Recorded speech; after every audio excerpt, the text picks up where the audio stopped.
Welcome back, chefs. Welcome back, chefs. Back, everyone. We're here again. Here's episode 2 of Chef Podcast called Family Meal. Family meal today. You see the spread on the table. Looking nice and scrumptious. What you chef today, Chef Mo? I made some breakfast. Something pretty simple. Made some pancakes and bacon. And my parents love making plantains all the time. My dad likes burning them, so I made a little charred plantains for y'all, little sweet plantains. Okay. Yeah, today I made some, it's like a 3-meat slaughter, I guess you could call it, with some cheddar baked biscuits. Okay. I did shrimp, scallops, and crab meat. Lit that up with some spices, some That's in the biscuit? No, that's on the side, and then you put that inside the biscuit. Yeah, that look good. Eat That together. sound good. And then I did Chef Alex had let me get some avocado mayo. He had mixed that up with some balls, some flavors, and had that spread in there, nice and light. What you got for us today, Chef Al? Well, today's St. Patrick's Day, so I definitely had to do a little homage to my culture, Irish culture. So today we have a little bit of soda bread. I got the raisins in it today. I'm not a huge fan of raisins myself, but it is a big fan of for a lot of Irish folk having raisins in the soda bread. I also did a bangers and mash, which is typically a bit of more of an English dish, but I did Concord potatoes, which have traditional cabbage and scallions or green onions. Sounds like Conqueror potatoes. You making the Conqueror's potatoes? Definitely not. The Irish definitely were not the conquered at the time period where those. Well, you said it was an English dish. That's why, like, kind of. Well, bangers and mash are traditionally English, but the potato style Concord potatoes are Irish potatoes. Gotcha. With the they either use kale or cabbage, and then they use the green onions in there as a flavor. Nice. So I have cabbage and some green onions, and then I made a nice onion gravy to go on top of all of that. For dessert for us today, I did a simple pie tart, and then I macerated some blueberries, and I did a little bit of a whipped topping with some lemon curd. Okay. For people who don't know, can you let them know what macerated means when it comes to fruit and tarts? Maceration basically just like you're getting the flavors, the juices of the fruit out. So I use like sugars and an acid, to take out the natural flavors of the fruit itself. Okay. So you use a little bit of lemon juice, a little bit of sugar, some mint, and some honey, and I let that sit for a couple hours, and I let it macerate. Flavor. Sounds good, alright. And we also have we sipping on some gin and tonic. This is good. A little gin, Cheers, boys. Cheers, boys. Party foul. But yeah, so now's the favorite part and the best part of a family meal where we dig in. So dig in and pick up what you want. Well, I definitely want one of those biscuits. We'll try those biscuits first. I need to try that on the side. Make a little biscuit sandwich. Let's try that.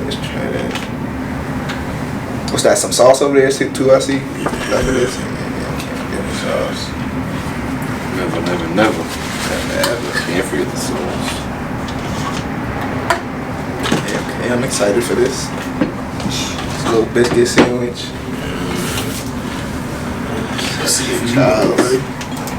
Looks like something that the raw would make. You want to bring that sauce back down this way? Yes, sir. I got a big biscuit bun, so I was going to do mine open face. You could? Oh, he double biscuit. Yeah, he did. He got that big biscuit bun.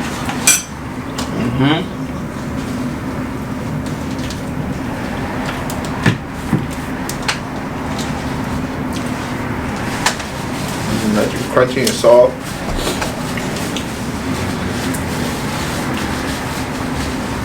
You know what the fish reminds me of? It reminds me, my mom used to make codfish fritters in the morning with some scallions in it. Giving me that vibe. That fish patty is actually rather delicious, You can definitely taste the differences of the different seafood components inside of it. Very herbaceous as well. I love my herbs inside my food. I think it brings out a layer of freshness to all the food. Having herbs, acid in there. The biscuits are just right, crunchy on the outside, nice and flaky on the inside. Proper, delicious, chef. A little bit of both worlds.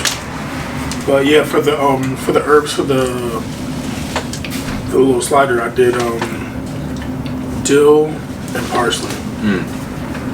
Perfect. Yeah. I was gonna do a little mint, but I was like, maybe next time I'll find a way to use mint because it was on sale, so I was like, okay.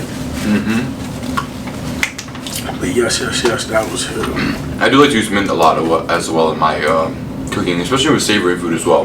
Because like I said, I find that it brings a layer of freshness to food that it's almost like surprising, but as long as it's balanced with the rest of the components in the dish, mint can bring a nice flavor to the food. Right. Yeah, on to this. Yeah. Mashed cream. Yeah, y'all gotta try this at home. How you make this, chef? Viewers at home gotta know. Well, I just did a simple cheddar bay biscuit recipe. Okay. Nothing crazy. Little garlic powder, salt, paprika, a little cayenne. Okay. Parsley, cheddar cheese, flour, butter, baking powder, baking soda, and then as I said for the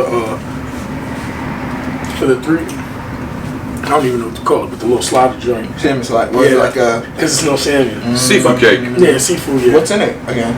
It's scallops. We have tiger shrimp, and then we also have blue crab meat inside. Very So it's like a very luxurious crab cake almost. You know, we gotta eat good over here. It's a Top family. tier. But yeah.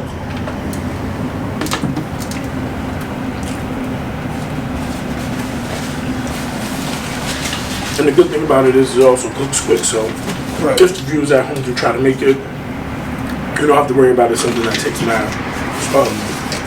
lot of time. Biscuits cook quick. They take about like 15 minutes to prep. Let it chill for like 20 minutes if you want. You get that nice sweet and salty and savory, crunchy, soft. It's like all the textures in one. Definitely. In the sandwich or slider, you know.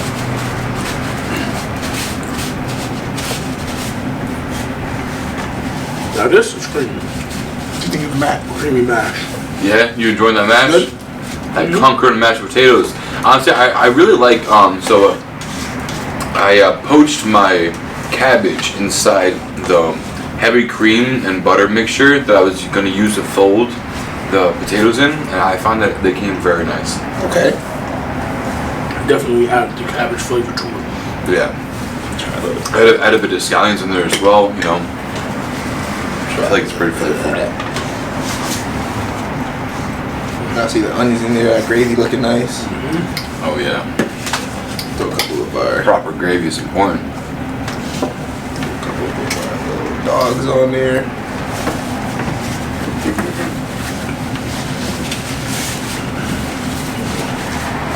So traditionally it's done with the pork sausage, but today I chose to go with a little bit of the healthier route and I chose to do a chicken sausage. Okay. Not bad. I feel light. See this pancake. Got a little bit of that sweetness. See that? The pancake. Okay. We're gonna have to get a little. Let's see. You actually put a little bit of butter and sugar on those. Okay. Definitely wish I could have more plates. Gave it that little color, you know. Switch up the plates. You're gonna make a little breakfast taco over there, SCU, chef? Okay. Chef Alex did his thing with these potatoes, though. They're good. Yeah. Good. Like the consistency. Appreciate Like that little that. gravy on there. Little homage to my Irish culture. Appreciate that.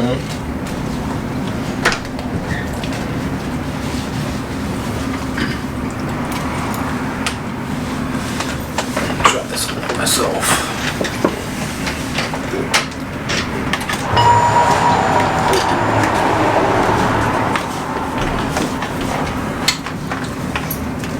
That's fucking cool. I definitely like the plantains. They're nice and thin.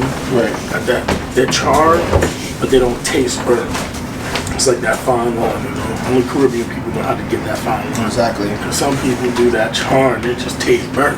Right. Because even jerk, you know, jerk is, you get that good char on it, like some chicken, but it don't taste burnt. Like, okay. That's proper over there. Yeah, he learned a thing or two. Okay, respect. You know, Tasting good. some good plantains. You know, I was a little worried about the potatoes because I didn't have a sheen wad to push them through, but they came out perfectly creamy. Yeah, I like the texture, for sure. It's definitely a good texture.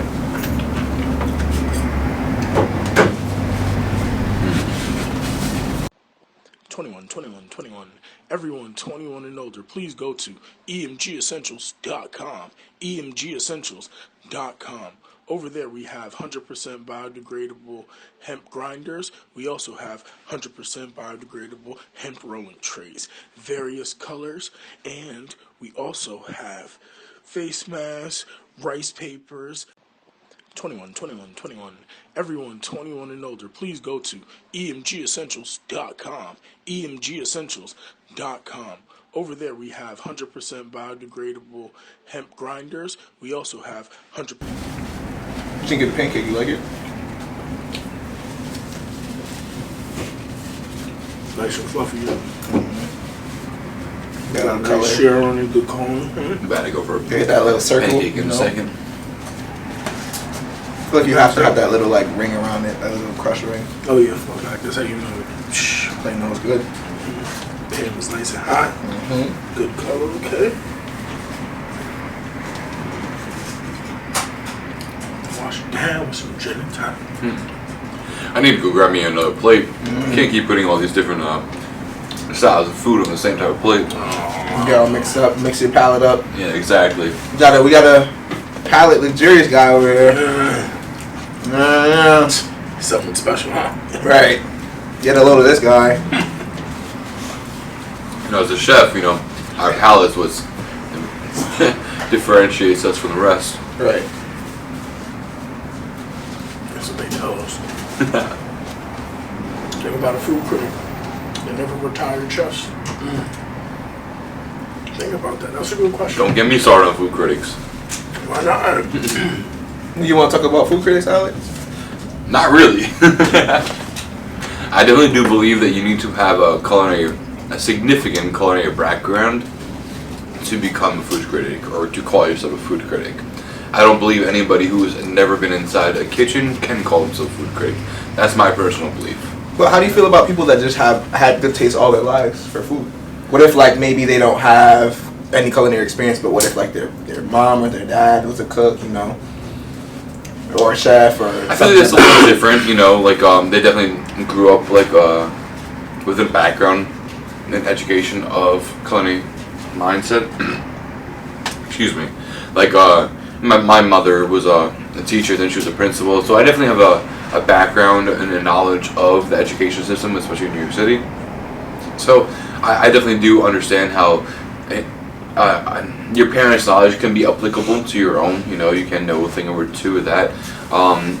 But I don't feel that the majority of modern food critics, their parents were in the culinary field. I don't believe that. You know, unfortunately, the group of modern food critics I find are social media foodies. Right. You know, who have like Keith deemed Lee, themselves worthy of being food critics. Like Keith Lee, we're talking about that earlier with a friend. He actually started off like making like comedies and skits like that, things of that nature, and then he actually reviewed some food, you know, and then one day people were like, we want you to review our food, and now he's going all over the world.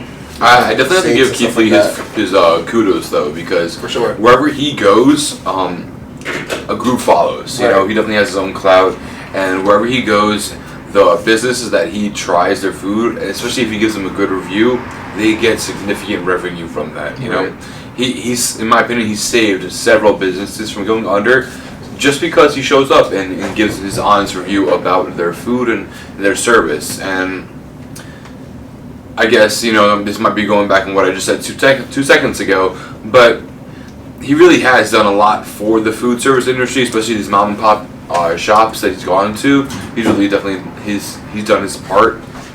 He might not have the culinary background that we do, but as a consumer, he's definitely doing his part and giving his honest review and helping out all the shops. And I definitely have to respect that. Okay, I also agree.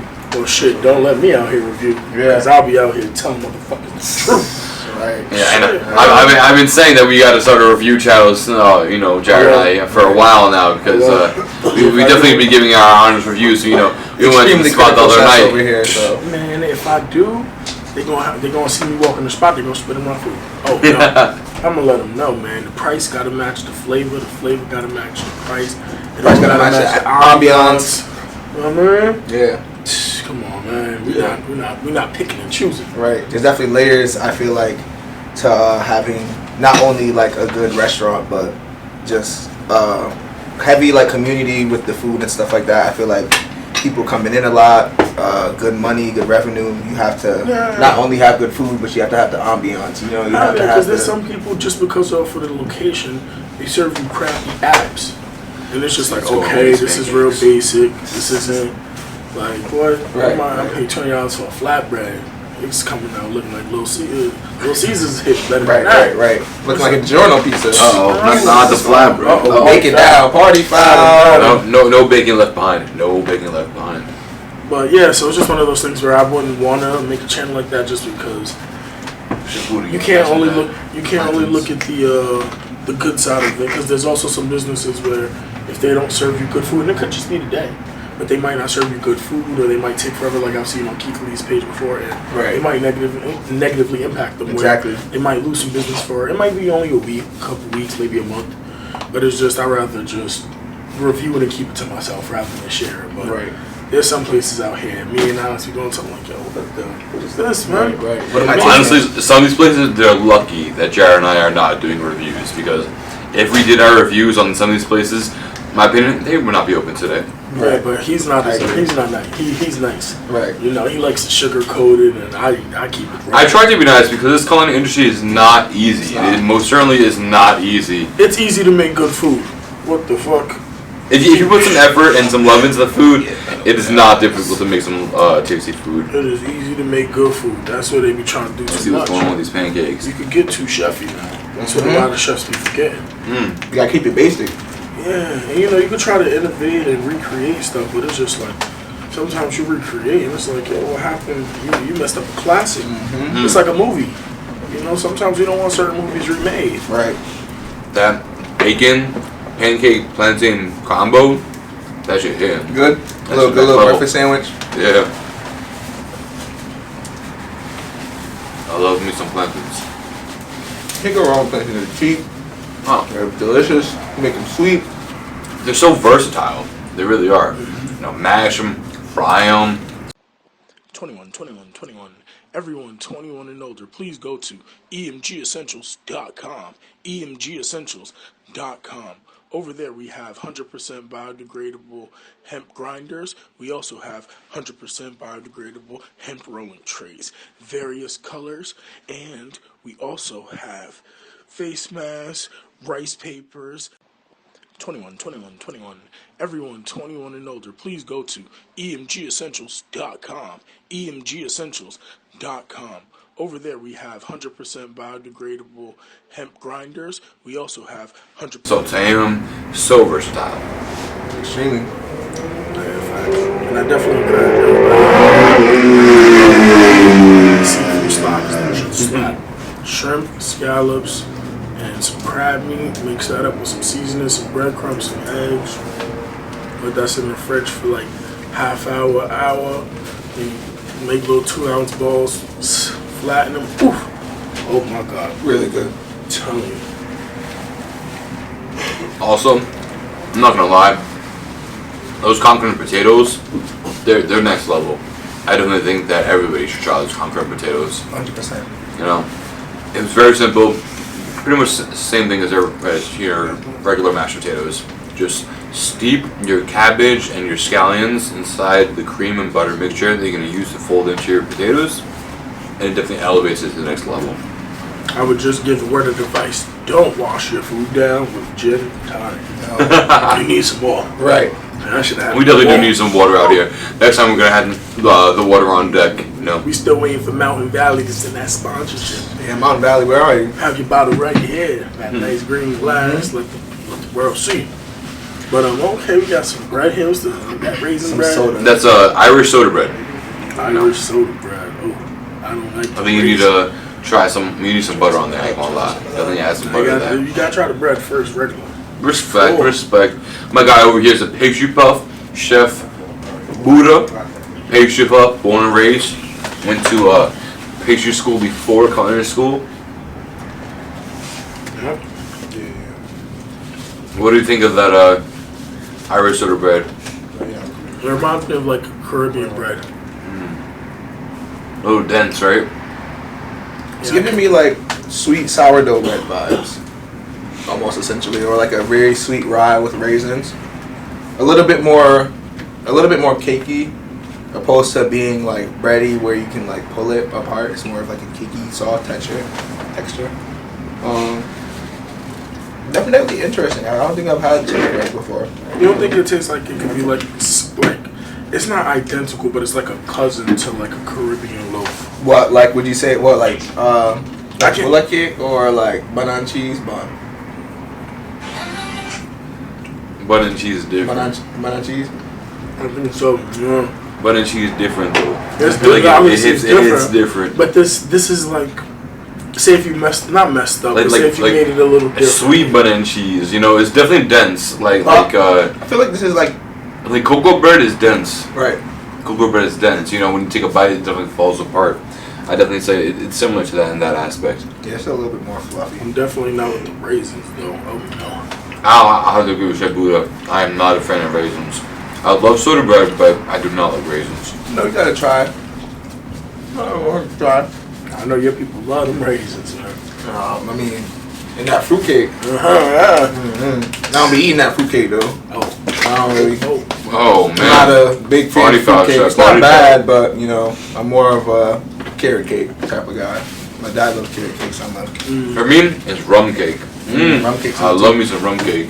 I don't need a couple slices of those though. Get a little too excited after a couple slices. I think last summer I was in New York, and there was a stand that had it was like a church stand, and they had fresh different rum cakes. One was a mojito rum cake, and that was next level. That mojito rum cake was so moist and so delicious. Honestly, I wish I remember the name of the church. I really don't. It was some random like block party in downtown New York City, and that mojito rum cake, I will never forget it. I really won't. That sounds different. I was like, food that hits your soul, you don't ever forget. You know? Yeah, that's a fact, man. So, are y'all doing anything later for St. Patrick's Day? Anything special? Y'all wearing green? Don't see nobody wearing green. It's the Irish, which was Celtic. You know, I'm definitely a mix of several whites. Oh, but so just a little bit. You know, I was sprinkle. gonna put on my green before I go out later tonight. I was gonna, you know, catch a Guinness or two, catch a little, you know, whiskey here and there, a little JMO. Okay. I'm gonna go out like too bad of a night. Just make sure you wake up in the morning. Always. You know, bills don't stop when the holidays start. Go. But okay. I'm gonna give these little tarts a little try. Okay.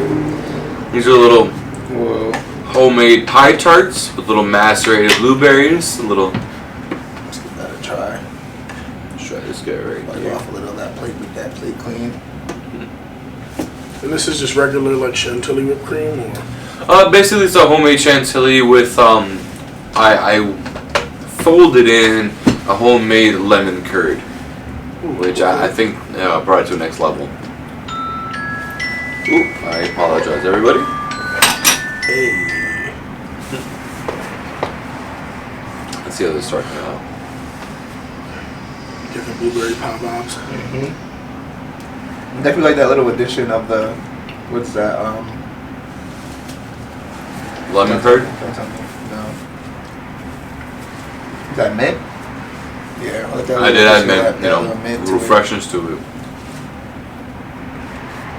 I did think it came out actually pretty good. You know, the pie tart's perfectly cooked, crumbly but not falling apart.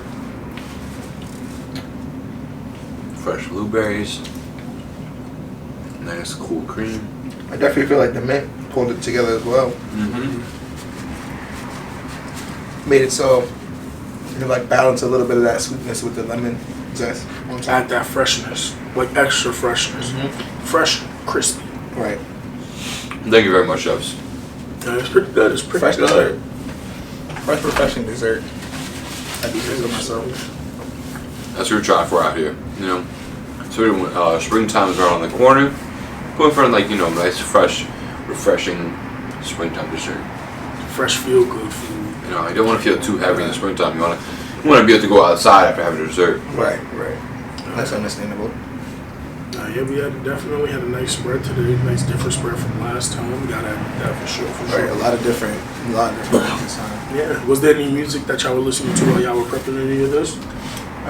Not this time around. It was just more calm, you know, cool morning vibes. Open the window up, you know, get some fresh breeze. How about you, Alex? I'm not gonna lie. Nicki and Drake dropped this new song, and I probably listened to it probably like 8 times while I was making the food today. It was a new song. I'm gonna look up the name of it. Yeah, I'm gonna look up the name of it. You're not a real fan. I don't remember the name of it. No, there's so many other things to remember in life. With them guys. There's so many other things to remember in life. He's a fake. He's a phony. Wow. It's a Needle. It's a Nicki Minaj song with featuring Drake, but it's a whole 5. Honestly, in my opinion, Drake and Nicki can't miss. Whenever they create a song together, it's honestly, it's a vibe for the ages. It's really a song for the record books. 100%. See you doing the sausages over there. Not bad. Chicken sausage is definitely not as heavy or as greasy as regular pork sausage, so Yeah. could get a couple extra pieces. 100%. That's what I was going for. You know, I knew we were going to be eating a lot of food this evening, so I don't want something that's going to be too heavy on us. Nah, yeah, for sure. As you said, you know, spring and summer, fresh, feel good food that's not heavy on the stomach, where you don't catch the itis as soon as you eat it. That's the worst. That's winter food. That's winter holiday season time. That's what that's for. But are there any shows that y'all watching? Any new shows? Any old shows? I've been watching Hunter x Hunter. Older anime. Classic. You know. Really? Yeah, it's really cool. I'm pretty sure they came out in 1997. Yeah, very old show. Classic. Very old show. I love me some Hunter x Hunter.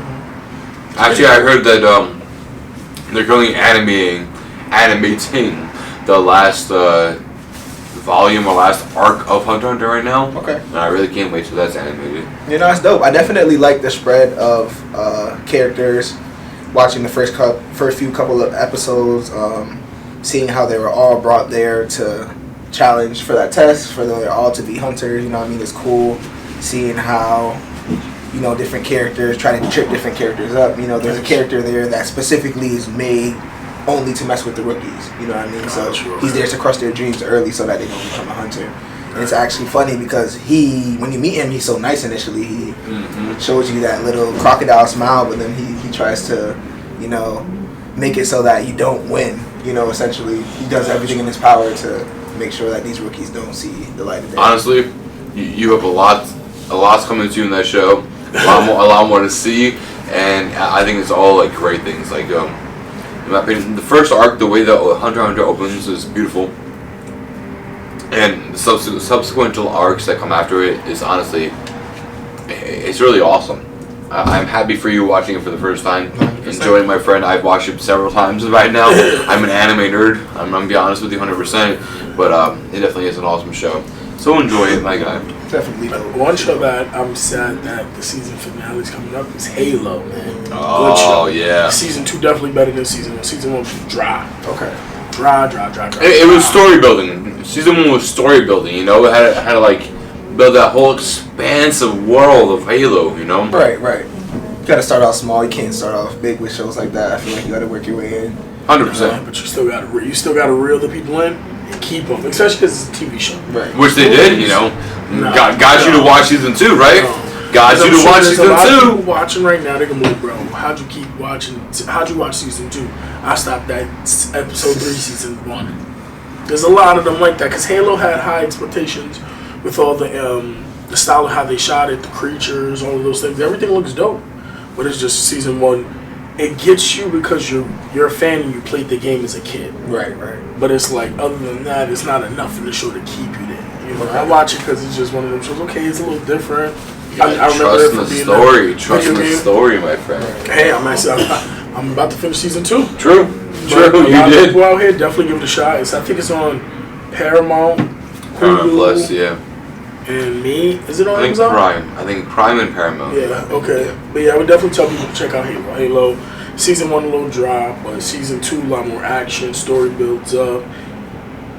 The speed is up by like times 1.5, so it's not that bad. But yeah, I'm definitely excited for season 3. I think we're one episode away from the season finale is next week. So Yeah, definitely like this season has been different. You know, definitely gotta check it out. Season finale's coming up this Thursday. facts. It was awesome. And then the Knicks, they doing good, man. NBA. Knicks doing phenomenal. Might have to go to that Knicks versus the Celtics game in April. That's all, I'm trying to go there myself. I'm trying to go watch the Knicks play live. You know, Celtics are doing well themselves, but I'm trying to watch the Knicks smack the Celtics. Facts. Yeah. Definitely nostalgic. So, you know, so those things. And New York is back in the playoffs, especially for basketball. Let's Back go. up. It's like, oh, okay, playoff time. Now, I ain't gonna hold you. The East Coast be a little up and down, but the West Coast is usually the harder division. But the East Coast this year is definitely looking more picked up. A lot more competition on the East Coast. So the playoffs is gonna be exciting. Definitely, what's one of them? Sportsbook, RI Sportsbook, man. Send that sponsorship out there. You know what I mean? We put your ad Do some parlays, draft. up here. We put the logo right up there. DraftKings. You know, just give us the code 20% off so they can match. Give us a couple free parlays. Nah, yeah, we definitely gonna have to. I'm definitely gonna have to Yeah. bet because I see all these people bet. I'm like, damn, it's like the lotto. Yeah, It's you like, never know shit, if you all gonna I hit, gotta but if you do is do play hit. one time. I'll be honest with that. I've been having to travel to Massachusetts to put my parlay in.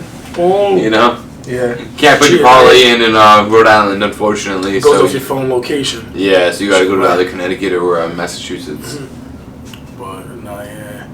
So I'm feeling good for the Knicks though. Definitely feeling good for the Knicks. The Celtics are in first place, so that's not a bad position for them either. Right. You know, we in the New England area, so you know the kid fans gonna go crazy. But I'm hoping they lose. I ain't gonna hold you. Yeah, But- love the Celtics, but we love the New York, I Knicks love more. Celtics, man. I love Celtics. I mean, like, if New York's not in it, then I want the Celtics to win. But New York is number one always. But yeah, so definitely got to keep it up. Playoffs is coming in around the corner. I think there's only like 15, 18 games left for most teams, so it's definitely going to be exciting. And then I know baseball will be starting soon. Oh yeah, I mean the Mets are doing pretty well right now. I'm not gonna lie. Their spring training's been doing well for them. Mets have been doing their thing. Yeah, because when's their opener? The opener is next Thursday. Not this coming Thursday, but next Thursday is Yes, okay. opening day for Citi Field. Baseball season's upon us. Yeah. And that's the dope thing I feel like about sports is that they agree and they stagger it where every season you have a playoff coming up. No matter if it's WNBA, NBA, soccer, golf, College, basketball. something Exactly. Yeah, March Madness is about to come up. 100% March Madness is coming here. Yeah, all the a lot of the conferences are playing their like tournament games and stuff like that because March Madness is coming within the next week or 2 weeks, I believe. something. Not even. Soon. Actually, Enough. it might be next week. Yeah, maybe. I think it is next week. To be honest with you, I really think it is next week. But yeah, so make sure y'all get y'all parlays in. Make sure you get all your bets in. Make some extra bread. Because you know the spring, the summer about to come.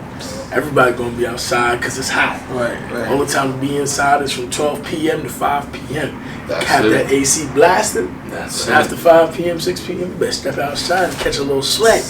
You know what I mean? Yep. Pop a little ice, Right. catch a little music, eat some Outside family season. meal. Outside As you can see, season. the spread got bust down now. Oh yeah. The spread got bust down. Oh yeah. About to be round 2 in the second. To be honest with you. What you peeking at? A little bit of everything, to be honest with you. A little bit of everything. I'm You a big didn't read fan. that much? Huh? I mean, I did, but I'm gonna eat more. Hey, I'm definitely eat some more. And I'm gonna hold your shout out to Tanqueray. This shit is smoothie. Yeah, definitely was. I know. I enjoyed mine. I gotta pour myself a second glass over here. Drinking it like it's water. It's clear. I don't know what's in my cup. That's it. Keep on drinking like it's juice. But yes. Any more food talk y'all want to get to? Anything y'all think we should let the people know? You know, we told them how we made certain things. Luckily enough, we had someone on the show that is Irish. You know, we don't know how big or small it is. But Gotta represent. You know, potatoes in Ireland actually really got big about the 17th century. You know, potatoes were not native to the land of Ireland. They were brought to Ireland, and then they got really big in the 17th century. And then around the 19th century, that's when the potato famine started. And that's where a lot of the Irish started leaving Ireland because the food supply dwindled down to like a 0.25%, unfortunately. Damn. But, luckily enough, we depend on Idaho potatoes. respect. So we have golden potatoes, you know. Take our own golden potatoes. Yeah, and the good thing is that's the dope thing about evolution, science, stuff like that. We're able to at least figure out or assist and hopefully change that, so we never have a potato famine out there again. Yeah, to a degree, you know. I don't 100% agree with GMO farming. True, but the question is can you escape it? I don't think any of us can. You know, it's 2024. I think it is what it is at this point. You're going to have to go to the alleys of the valleys and try to go to the alleys and the valleys and try to do that and get something that's organic that's been growing there for at least 200 years. Yeah, definitely. You Middle know, of Arizona where nobody drives. hoping to open up my own farm one day. You know, so support and supply my own people. You know. Nah, yeah, definitely. That's definitely what I want to do with the podcast. Is do a little vlogging at certain farmers markets, stuff like that. So. Definitely when the spring comes. When the spring comes, we'll go foraging, we'll go to farmers markets. I don't know about foraging, but farmers markets, yeah. We'll definitely go foraging, folks, you know. Viewers out there will definitely be going foraging. We'll go to get some fresh herbs, some fresh mushrooms. Like, there's a lot to be found inside the forests around this area, to be honest with you. Yeah, until you catch a little itch. Right. Yeah. little right down. I just want to say thank you to everybody for checking out episode 2 of Family Meal. I know you see the spread, so anything We appreciate all of y'all. Anything you seen that look good, that tastes yummy, everything was easy to make. So just hit a little playback, hit a little rewind, and you could definitely see how to make some of this stuff, make it at home, make some of the relatives happy. Switch it up for a change. Anything else you want to close out with? No, I think everything was good. I enjoyed this episode for sure. I think we had a bigger spread. And I can't wait to see y'all next week again. Nice. How that Tanqueray got you feeling? Yeah, it's nice. It's nice. You can only see my eyes and my head is big. Feel free to reach out to any of us, after the podcast, hit us in the comments, ask us, if you have any questions about any food that we made, any of our careers, feel free to reach us out in the comments. We love and appreciate every single one of y'all. I think they're going to know by the end of this episode. Oh, yeah. We're going to close out here. Thank you. Have a good night. It's going to work with y'all. Appreciate y'all.